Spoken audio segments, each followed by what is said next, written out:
दिल्ली के मुस्तफाबाद में एक 4 मंजिला इमारत हाल ही में भरभरा कर गिर गई। हादसे में 11 लोगों की दर्दनाक मौत हो गई।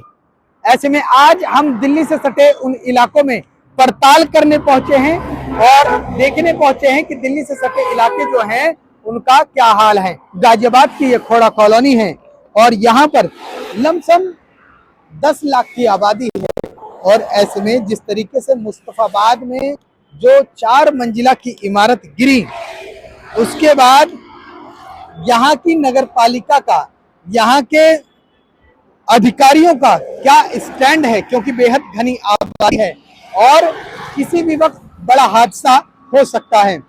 फिलहाल आपको ये बता दूं कि हाल ही में अभी कुछ साल पहले की आप बिल्डिंग देख रहे हैं गिरी हुई, ये बिल्डिंग ध्वस्त हुई थी।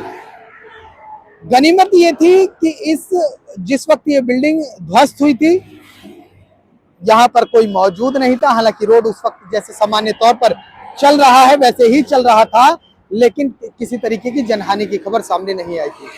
ऐसे में मुस्तफाबाद में 11 लोगों की मौत बेहद दर्दनाक है और अब खोड़ा कॉलोनी में आप हमारी दूसरी स्क्रीन पर देख रहे हैं कि किस तरीके से ये जो मकाने आपको दिख रहे हैं ये जर्जर अवस्था में हैं और ये किसी भी वक्त गिर सकते हैं। और ऐसे में जब यहाँ के अधिकारियों से बात करने की कोशिश की गई तो उन्होंने फिलहाल इस मसले पर बात करने से मना कर दिया।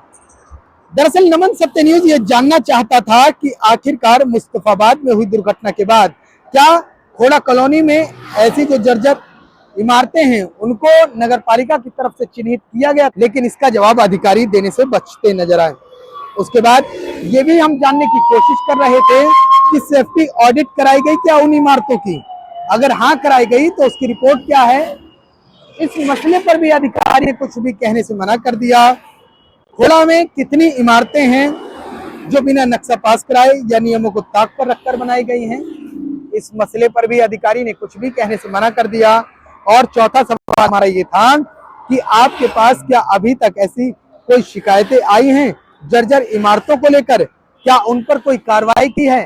तो अधिकारी ने ये कहा कि हम इन मसलों पर किसी भी तरीके से कोई जवाब नहीं देंगे, क्योंकि ये जो कंटेंट है और ये जो मुद्दा है ये बेहद संवेदनशील है और किसी भी वक्त हादसा अगर हो जाएगा तो उसकी जवाबदेही किसकी होगी।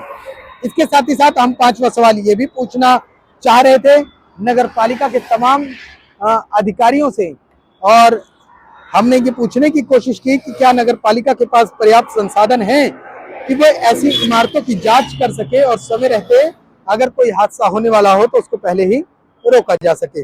उसका भी जवाब नहीं मिला है। स्क्रीन पर देख रहे हैं खोड़ा कॉलोनी है, 10 लाख की आबादी है और हादसा जर्जर इमारतों को लेकर यहाँ जैसे कि मैंने बताया था आपको कि कुछ साल पहले हुआ था और फिलहाल ये NH9 से सटा हुआ इलाका है और NH9 से सटे हुए कॉलोनी को लेकर, क्योंकि हम यहाँ इसलिए भी खड़े हैं कि ये जो बिल्डिंग आप जर्जर ध्वस्त देख रहे हैं, ये बिल्डिंग पहले गिर चुकी है, कई साल पहले मलबा पड़ा हुआ है आज भी। और ऐसे में हम ये जानने की कोशिश कर रहे थे कि कहीं मुस्तफाबाद जैसा हादसा गाजियाबाद की खोड़ा कॉलोनी में ना हो जाए, क्योंकि बहुत कंजेस्टेड गलियां हैं। और हम ये भी जानने की अधिकारी से कोशिश करना चाह रहे थे कि जो लोग जर्जर इमारतों में रहते हैं उन्हें सुरक्षा देने के लिए क्या नगर पालिका के पास कोई वैकल्पिक व्यवस्था बनाई गई है या महज जिस तरीके से चल रहा है चलता रहेगा। मकान गिरता है तो गिर जाए, आदमी मरता है तो मर जाए। क्योंकि जब हमने ये सब जानने की कोशिश करी तो जवाब अधिकारी के बड़े गोलमोल से रहे और उन्होंने कहा ना कुछ हो रहा है ना कुछ होगा। हम इस मसले को लेकर यह भी जानने की कोशिश कर रहे थे कि क्या भविष्य में खोड़ा कॉलोनी में निर्माण कार्य को रेगुलेट करने के लिए भी कोई सख्त नीति लागू करेगी नगर पालिका। जवाब नहीं मिला और तमाम ऐसे जवाब हैं जिसको हम खोजने की कोशिश कर रहे थे, लेकिन ये एक भी जवाब हमें नगर पालिका की तरफ से नहीं मिला। अब ऐसे में हम अपने वीडियो के माध्यम से तमाम सत्ता पक्ष के नेताओं से, तमाम कुर्सी पर बैठे उन अधिकारियों से पूछना चाहते हैं। 8वां सवाल हमारा ये है कि 7 के तो जवाब हमें नहीं मिले, आठवां जवाब शायद आप ही दे दें कि क्या अगर मुस्तफाबाद जैसा हादसा खोड़ा कॉलोनी में हो जाता है तो उसका जिम्मेदार कौन होगा। क्योंकि नमन सत्य न्यूज ने नगर पालिका से ये दरख्वास्त की थी, ये निवेदन किया था कि मुस्तफाबाद जैसा हादसा खोड़ा कॉलोनी के अंदर ना हो। दरअसल इसके पीछे मकसद ये भी था क्योंकि बेहद घनी आबादी है, सकरी सकरी गलियां हैं और सकरी गलियों में किसी भी तरीके से बड़े वाहनों का पहुंच पाना बहुत मुश्किल होता है। ऐसे में तैयारियों का जो व्यवस्था है, जो व्यवस्था होनी चाहिए वो पहले से हो जानी चाहिए। कभी अगर 19-20 वैसे तो नहीं होनी चाहिए, लेकिन अगर होती है तो उसके लिए नगर पालिका को पहले से तैयार रहना चाहिए। फिलहाल किसी भी सवालों के जवाब नहीं मिले। एक बार फ्रेम पर और देख लीजिए कि गाजियाबाद की खोड़ा कॉलोनी, यहाँ देश को आजाद हुए 76 साल से ज्यादा हो गए। ये कॉलोनी ऐसी है कि इसको आज तक अपनी मूलभूत सुविधाएं भी नहीं मिल पाई हैं।